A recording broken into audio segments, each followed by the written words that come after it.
Asalaamu calaykum waraxmatullaahi tacaala wabarakaatu. Maanta waxaan idiin soo gudbin doonaa gobollada dalka iyo magaalooyinkooda iyo inta degmo oo ay ka kooban yihiin, qaab dhismeedkii gobollada waqooyi ama gobollada iyo degmooyinka Soomaaliya 1969kii ilaa 1991dii.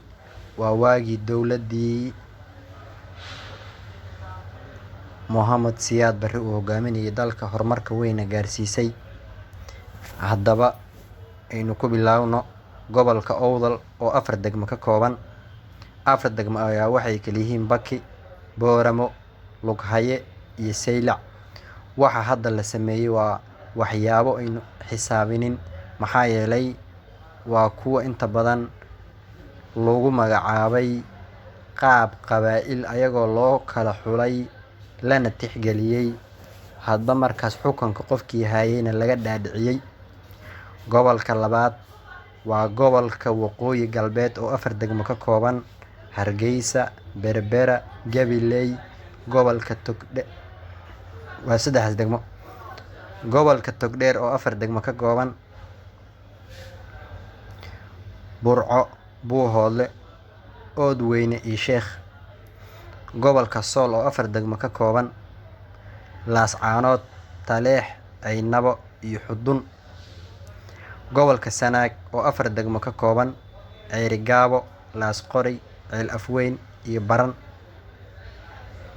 Gobolka Bari oo 8 degmo ka kooban: Boosaaso,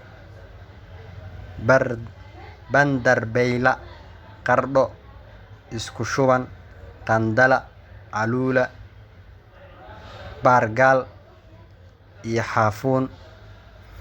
Gobolka Nugaal oo 4 degmo ka kooban: Garowe, Eyl, Dangoryo, Burtiinle. Gobolka Mudug oo 5 degmo ka kooban: Gaalkacyo, Hobyo, Xarardheere, Jariiban, Galdogob. Gobolka Galgaduud oo 7 degmo ka kooban: Dhuusamareeb, Ceelbuur, Ceeldheer, Cadaado, Cabudwaaq, Galhareeri, Balanbal. Gobolka Hiiraan oo 5 degmo ka kooban: Beledweyne, Buulobarde, Jalalaqsi, Matabaan iyo Maxaas.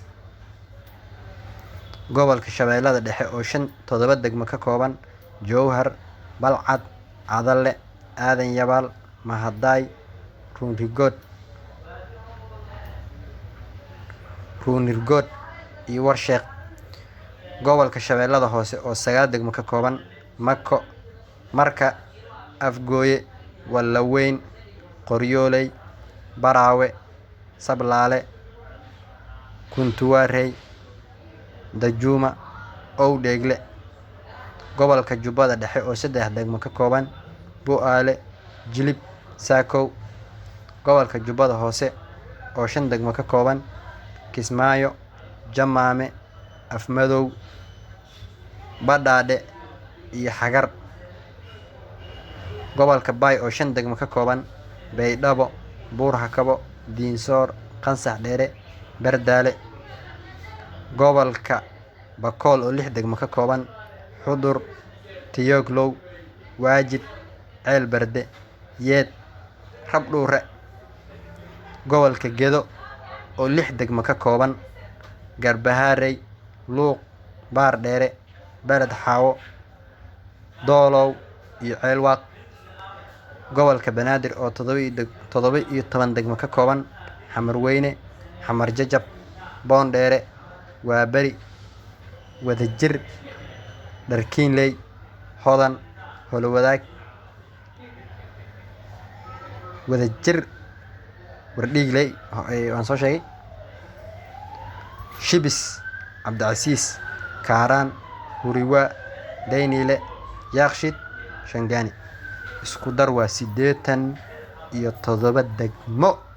Wassalaamu calaykum waraxmatullaahi tacaala wabarakaatu.